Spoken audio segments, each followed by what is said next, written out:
रेखा के पिता दिल्ली में किसी तरह अपने और अपने परिवार का पेट पाल रहे थे, पर एक दिन अरे रमेश, तुम्हारी बेटी के तो समझो भाग्य ही खुल गए। वकील लड़के का रिश्ता आया है। अरे वाह, कब करना चाहते हैं शादी? वो लोग तो जल्द से जल्द ही करेंगे। बाकी शाम को मैंने रेखा को देखने के लिए बुला लिया है। तेरा घर छोटा है तो तुम लोग मेरे घर ही आ जाना। राकेश और उसकी बीवी सारी तैयारी के साथ रोहित और रेखा की शादी कर देते हैं।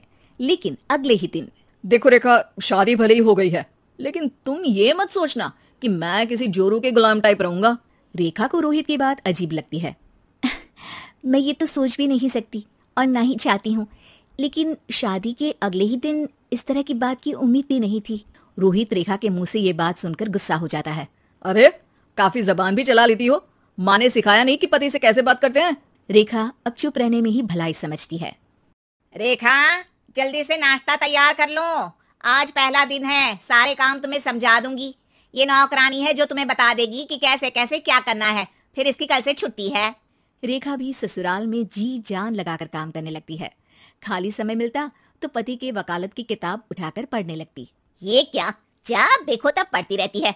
अच्छा सुन, कल पिता के घर से 20,000 रुपये लेकर आना। मेरे छोटे बेटे की फीस भरनी है। लेकिन पापा क्यों भरेंगे उसकी फीस? अरे वाह जी वाह, पापा क्यों भरेंगे? तो ये बता, हम क्यों रखेंगे तुझे यहाँ? क्यों खाना देंगे फ्री में?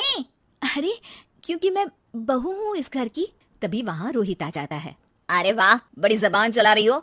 चुपचाप माँ जो कह रही है वैसा कर, वरना सामान उठा और जा अपनी झोपड़ी में।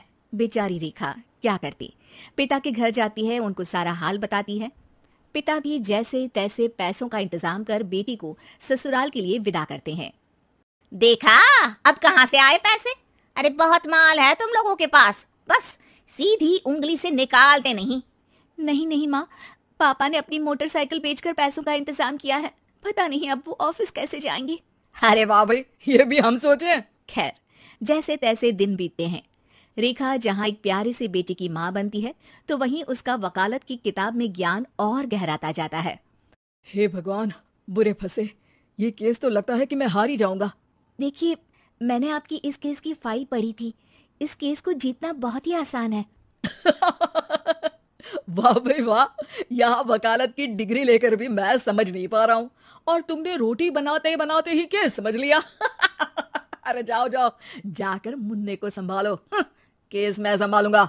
ए लड़की सुन, जाकर अपने बाप के यहाँ से 3 लाख लेकर आ। पूरा घर फिर से बनाना है। छोटे की शादी करूंगी तो छोटी बहू को कहाँ रखूंगी? पूरा घर तो तूने घेर रखा है। ऐसा मत बोलिए माँ जी, पापा इतना पैसा कहाँ से लाएंगे? अब तो वो रिटायर भी हो गए हैं। हाँ, तभी तो बोल रही हूँ, रिटायरमेंट के पैसे तो मिले होंगे ना। लेकिन वो अगर आपको दे देंगे तो बुढ़ापा कैसे काटेंगे? रोहित रेखा की बात सुनकर गुस्सा हो जाता है। ए सुन, चल अपना सामान उठा, अपना बच्चा उठा और निकल यहाँ से।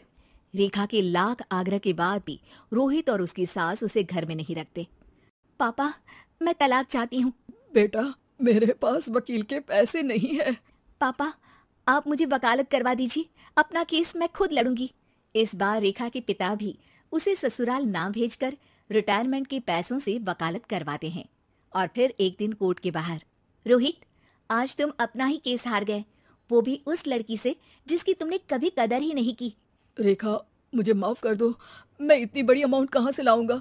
मैं हर महीने पैसे नहीं दे सकता तुमको। पैसे वहीं से लाना जहाँ से तुम मेरे पापा को लाने के लिए मजबूर करते थे। एक पिता अपनी बेटी की शादी उसकी खुशहाली के लिए करता है, ना कि सारी जिंदगी कर्जदार बनने के लिए। अरे, मेरे ही बेटे की किताब पढ़ पढ़ कर ज्ञान बांट रही हो। वकालत की किताब तो ससुराल में ही पढ़ी थी ना। बिल्कुल, यहाँ मेरी गलती रही।